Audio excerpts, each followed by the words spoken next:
everybody talks about what happened with Suge Knight and the RZA down in Vegas, and how the RZA got jumped and beat up. And let me stop all this stuff right here.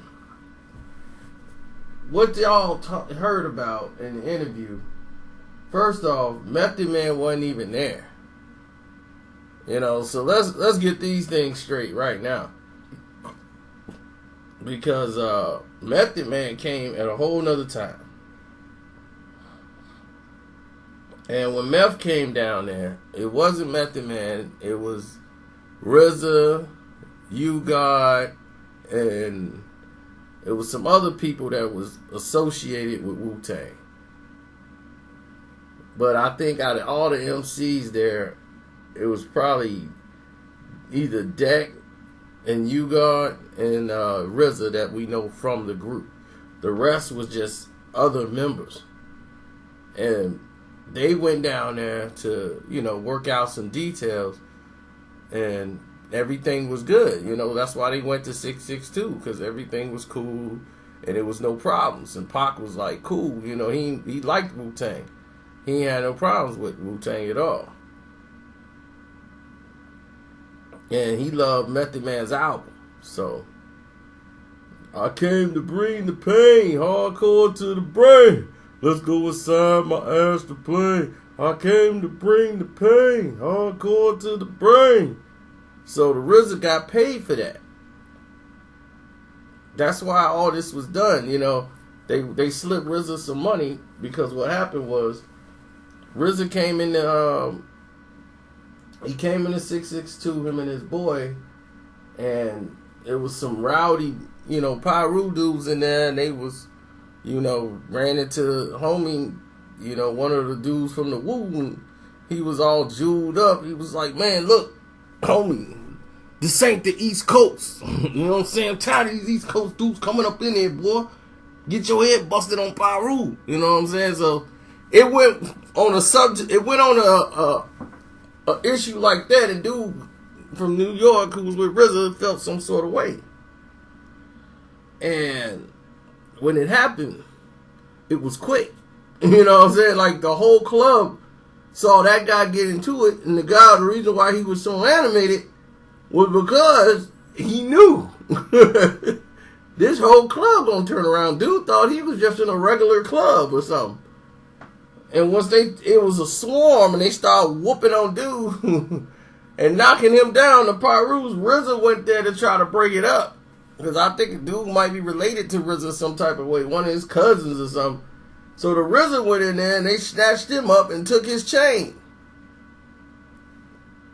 And that's what happened. And when that happened, RZA was like caught in the mix, took a couple of kicks and whatever, you got them trying to get in there. Pac was like, whoa, he's trying to find out what's happening. It was like, no, they my people, they with me. And then they got him his chain and everything back. It was like, you alright? RZA, man, I'm cool, man. Spiritual body, one mind. You know what I'm saying? They roughing my cousin up. I didn't know what was going on.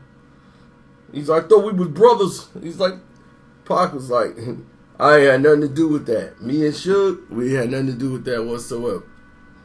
And Suge, he in the back with the stogie. See, that's what I talk about. You know what I'm saying? Inviting everybody in this element. I told y'all, go to a regular club. You know what I'm saying? But I want to let y'all know right now. Sometimes we got an element that get out of control. We deal with it. Now, I'm going to show you how you deal with it. We're going to take him out in the back, and we're going to teach him some respect. Because you don't touch nobody in here unless I tell you to. So, Suge and them, they ready to beat dude down, put the dogs on him and everything else. RZA's, no, we all good, brother. It's one nation, man. I don't want to see no brother, you know what I'm saying, getting made an example out of. Then he going to hold it against us. You know what I'm saying? Everybody reap what they sow. You know what I'm saying? One mind, one spirit. You know what I'm saying? Wu Tang. Through our Kimala. So anyway, he started preaching to Suge like, I don't know what he said. He probably going off that dust. But I told you, Pop, by having all these East Coast dudes up in here, they gonna get restless.